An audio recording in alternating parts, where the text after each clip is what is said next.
Iran, Israel અને US યુદ્ધનો આજે 25મો દિવસ છે અને અત્યાર સુધી હવે ઘણા બધા ફેરફારો જોવા મળી રહ્યા છે. ટ્રમ્પ સરકારના અંદર પણ લોકો વિરોધ નોંધાવી રહ્યા છે.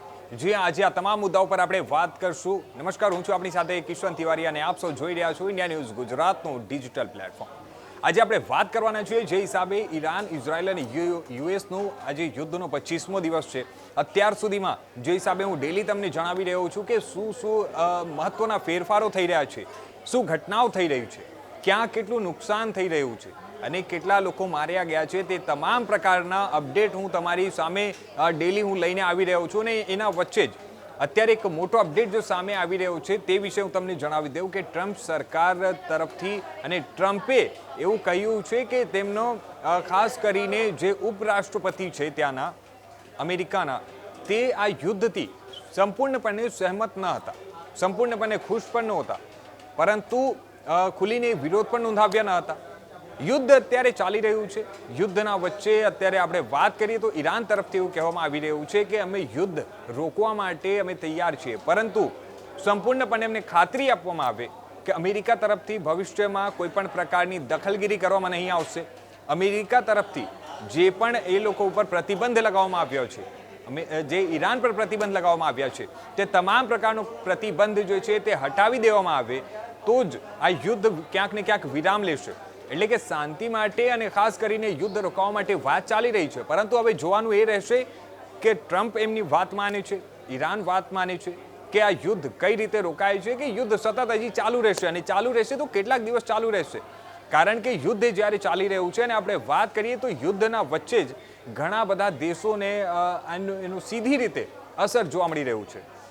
ખાસ કરીને આપણા દેશની પણ વાત કરીએ તો આપણા દેશમાં બી જે હિસાબે અત્યારે જોઈ શકાય છે કે ગેસ માટે જે હિસાબે હાલ તકલીફો લોકોને ભોગવવી પડી રહી છે.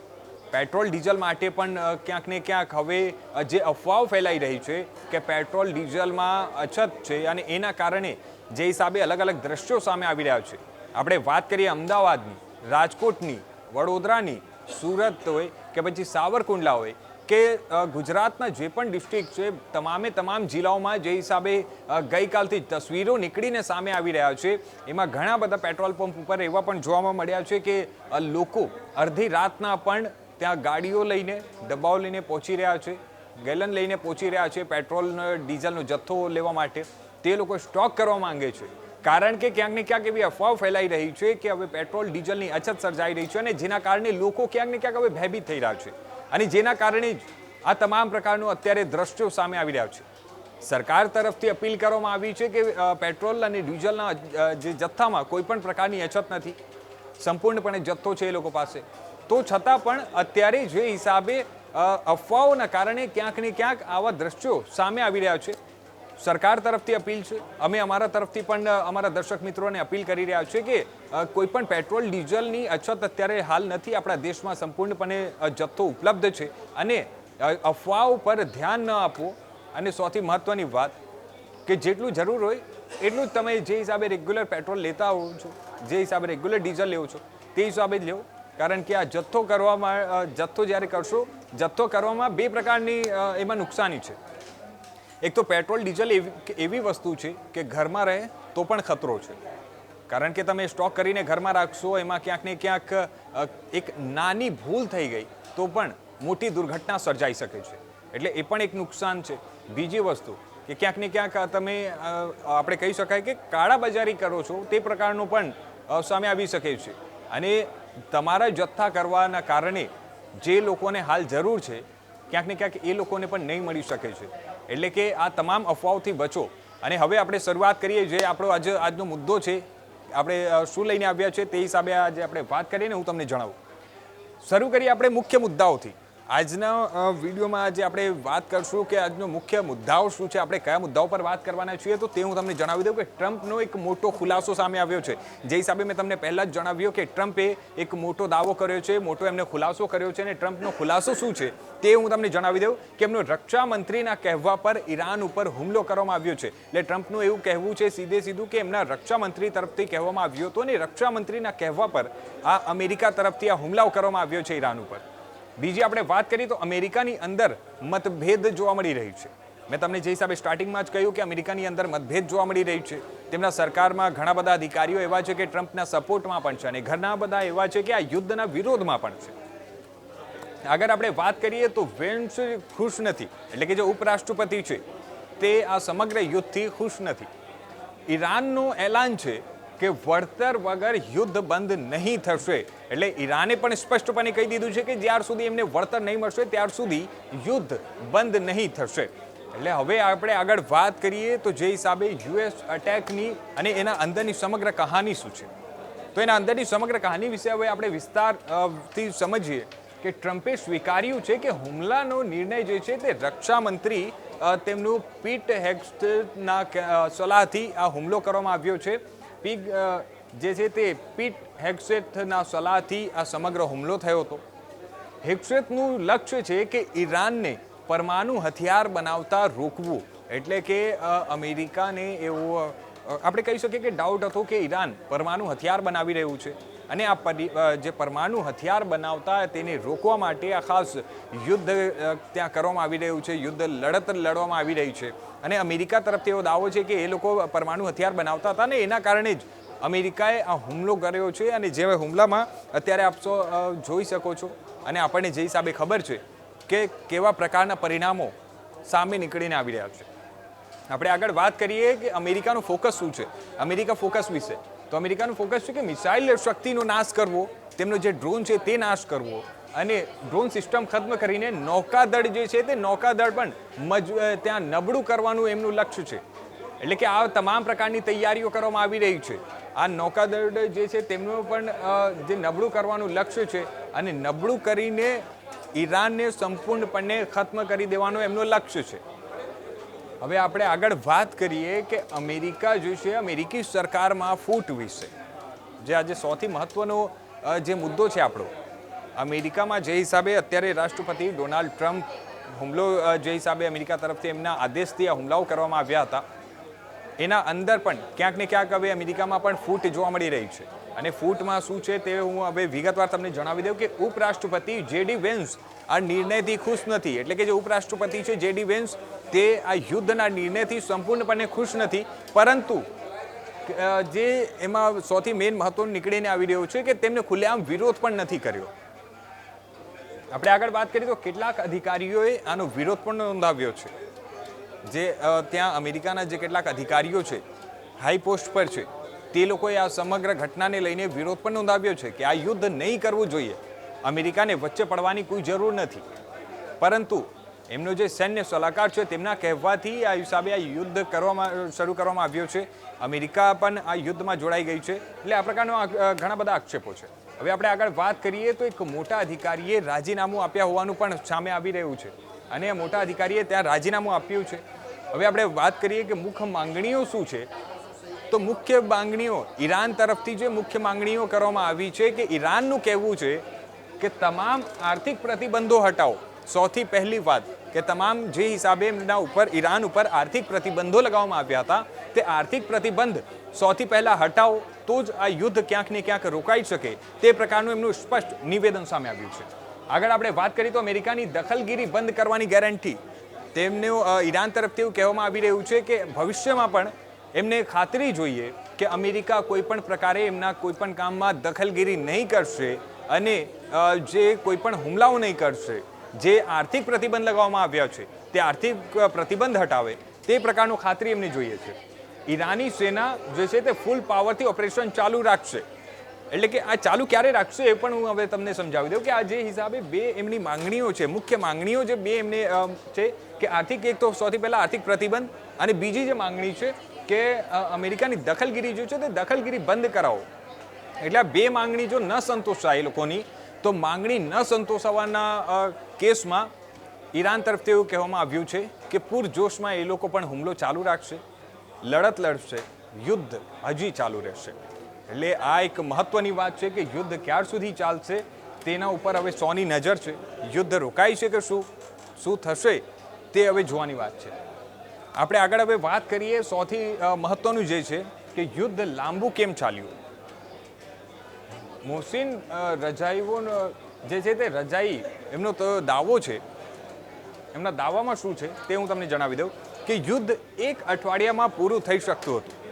એમનું કહેવાનું છે કે યુદ્ધ જે ચાલી રહ્યું છે તે 1 અઠવાડિયામાં જ પૂરું થઈ શકતું હતું, પરંતુ ઇઝરાયલના કારણે યુદ્ધ લાંબુ ખેંચાઈ રહ્યું છે, કારણ કે સતત ઇઝરાયલ તરફથી પણ હુમલો જે કરવામાં આવી રહ્યો છે અને જેના કારણે આ યુદ્ધ હવે લાંબુ ખેંચાઈ રહ્યું છે.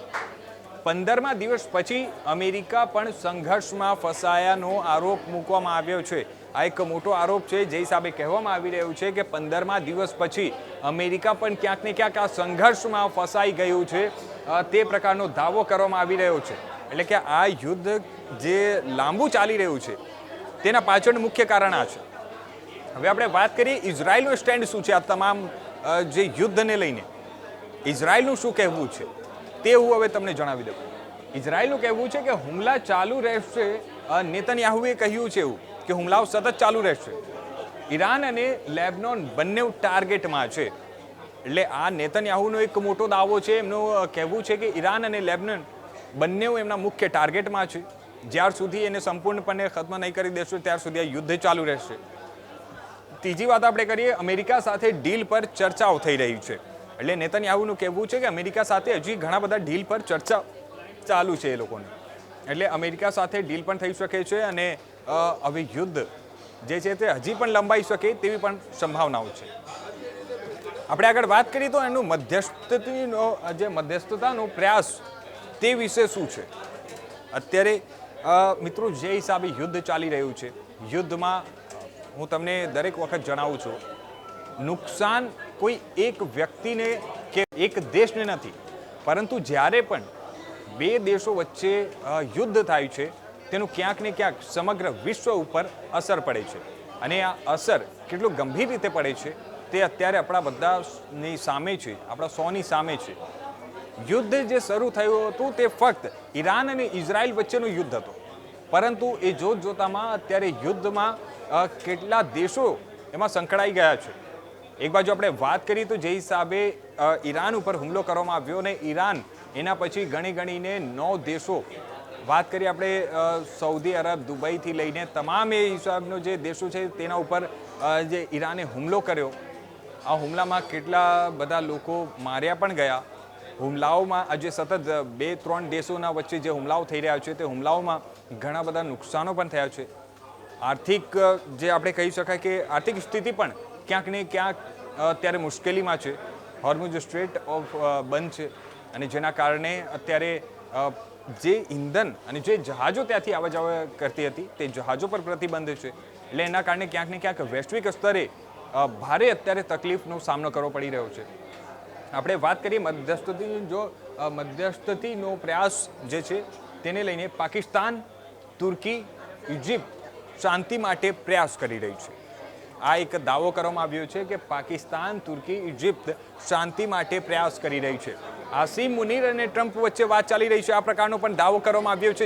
મિત્રો, હું જણાવી દઉં કે એક રિપોર્ટમાં સામે આવ્યું છે અને એક રિપોર્ટ તરફથી જે સૂત્રો મુજબ જે જાણવા મળ્યું છે કે આમાં આસિમ મુનીર જે છે પાકિસ્તાનના, તેમના તરફથી દાવો કરવામાં આવ્યો છે કે એમની અને ટ્રમ્પ વચ્ચે વાત ચાલી રહી છે કે ઈરાન, ઇઝરાયલ અને યુએસનું જે જંગ ચાલી રહ્યું છે તેને કઈ રીતે રોકી શકાય તેને લઈને અત્યારે વાત ચાલી છે. શહેબાઝ શરીફનું કહેવું છે કે ઈરાન સાથે એમની ચર્ચાઓ ચાલી રહી છે. એટલે કે એક બાજુ પાકિસ્તાનના આસિમ મુનીર જે છે તે ટ્રમ્પ સાથે વાત કરી રહ્યા છે, શહેબાઝ શરીફ જે છે તે ઈરાન સાથે ચર્ચાઓ કરી રહ્યા છે અને આ લોકો તમામ ચર્ચાઓ કરીને ક્યાંક ને ક્યાંક એવું દાવો કરવામાં આવી રહ્યો છે કે યુદ્ધને રોકવા માટે પ્રયાસ કરી રહ્યા છે. પરંતુ હું તમને એ પણ જણાવી દઉં કે ઈરાન જે છે, ઈરાને એવો દાવો કર્યો અને ઈરાન તરફથી આપણા દેશના વડાપ્રધાન નરેન્દ્રભાઈ મોદીને ફોન કરવામાં આવ્યો હતો અને તેમની સાથે વાત કરવામાં આવી હતી. આ યુદ્ધ કઈ રીતે રોકી શકાય છે તેને લઈને સંપૂર્ણ વિગતવાર ચર્ચાઓ પણ કરવામાં આવી હતી. એટલે હવે આગળ શું છે તે બી હું તમને જણાવી દઉં કે મોટો વિવાદમાં ક્યાં ઊભો થઈ રહ્યો છે. આ સમગ્ર વસ્તુને જોતામાં અત્યાર સુધી જે હિસાબે મેં તમને જણાવ્યું કે ક્યાં તકલીફો પડી રહી છે, ટ્રમ્પના વિરુદ્ધમાં કોણ છે, ટ્રમ્પના સપોર્ટમાં કોણ છે, તે પણ આજે મહત્વનું છે. મોટો વિવાદ જે છે તે શું છે? મોટા વિવાદમાં આપણે વાત કરીએ તો ટ્રમ્પના નિવેદન પહેલા, એટલે જે હિસાબે ટ્રમ્પે નિવેદન આપ્યું એની પહેલા $580 મિલિયન ઓઇલ જે છે તે ટ્રેડ થયો છે. માત્ર 1 મિનિટમાં હજારો કોન્ટ્રાક્ટ્સ ખરીદી અને વેચાણ કરવામાં આવ્યું છે. આ પણ મહત્વનું છે. અને નિવેદન બાદ તેલના ભાવ જે છે તે સતત તૂટ્યા હતા અને જોરદાર ધડાકા સાથે એ ભાવ તૂટ્યા હતા. શંકા કોઈને પહેલાંથી જે છે તે માહિતી હતી, એટલે કે પહેલેથી જ આ તમામ વસ્તુને લઈને કોઈને માહિતી હતી તે પ્રકારની પણ શંકાઓ વ્યક્ત કરવામાં આવી રહી છે. એટલે કે હવે આવનારા સમયમાં શું થશે શું નહીં તેના ઉપર સૌની નજર છે. અન્ય મોટા અપડેટ્સ જે છે તે અપડેટ શું છે તે પણ હું તમને જણાવી દઉં કે અન્ય અપડેટમાં શું છે. પેન્ટાગોનમાં મીડિયા ઓફિસ બંધ કરી દેવામાં આવી છે. મોરિટાનિયામાં આતંકી હુમલાઓનો એલર્ટ છે અને જાપાન તેલ ભંડારમાં બજારમાં છોડશે. જાપાન જે છે તે એમનું તેલ ભંડાર એ ખુલ્લેઆમ બજારમાં છોડશે તે પ્રકારનું પણ રિપોર્ટ્સમાં સામે આવી રહ્યું છે. તે પ્રકારનું કહેવામાં પણ આવી રહ્યું છે. એટલે કે હવે જોવાનું એ છે કે આ અત્યાર સુધીના મોસ્ટ અને સૌથી મહત્ત્વના મોટા અપડેટ છે જે આ 3 વસ્તુ મેં તમને જણાવ્યો અત્યારે. એટલે કે આ સમગ્ર વસ્તુ જે હિસાબે મિત્રો યુદ્ધ ચાલી રહ્યું છે અને હું સતત કહેતો આવ્યો છું, યુદ્ધ જ્યારે પણ થાય છે, યુદ્ધ 2 દેશો વચ્ચે થાય કે પછી 3 દેશો વચ્ચે થાય, પરંતુ ભોગવવું તમામ જે દેશો છે સમગ્ર દુનિયાને જ ભોગવવું પડે છે. તમામ દેશોને ભોગવવું પડે છે મિત્રો. કારણ કે યુદ્ધ જ્યારે પણ થાય છે ત્યારે ભલે અત્યારે જે હિસાબે આપણે જોઈ શકતા છીએ કે ઈરાન, ઇઝરાયલ અને યુએસ લડી રહ્યું છે, પરંતુ એના કારણે સ્ટેટ ઓફ હોર્મુઝ બંધ છે. ઘણા બધા જે એ લોકોએ એકબીજા ઉપર જે તેલના ભંડાર ઉપર હુમલાઓ કરવામાં આવ્યા છે, તેલના ભંડાર ઉપર હુમલો કરવાના કારણે જે હિસાબે રિપોર્ટ્સમાં સામે આવી રહ્યા છે કે આવનારા 5 વર્ષ માટે તકલીફ પડવાની શક્યતાઓ વ્યક્ત કરવામાં આવી રહી છે. વાત એ છે કે આપણો ભારત દેશ જે બીજા ઓપ્શન શોધી લીધું છે, બીજા દેશો સાથે પણ વાત ચાલુ છે, પરંતુ ક્યાંક ને ક્યાંક એ દેશોને વધારે તકલીફ પડી શકે છે કે જે દેશો ફક્ત ખાડી દેશો ઉપર નિર્ભર રાખતા હોય છે. કારણ કે આ યુદ્ધ હજી કેટલો લંબાશે, યુદ્ધ રોકાય છે કે નહીં, હવે એ આવનારા સમયમાં જ ખબર પડશે. અને એના કારણે હજી કેટલો મુશ્કેલીઓનો સામનો કરવો પડશે તે પણ આવનારો સમય જ બતાવશે. જે પણ અપડેટ હશે હું તમારી પાસે લઈને કન્ટિન્યુ આવતો રહીશ. હાલ માટે ધન્યવાદ.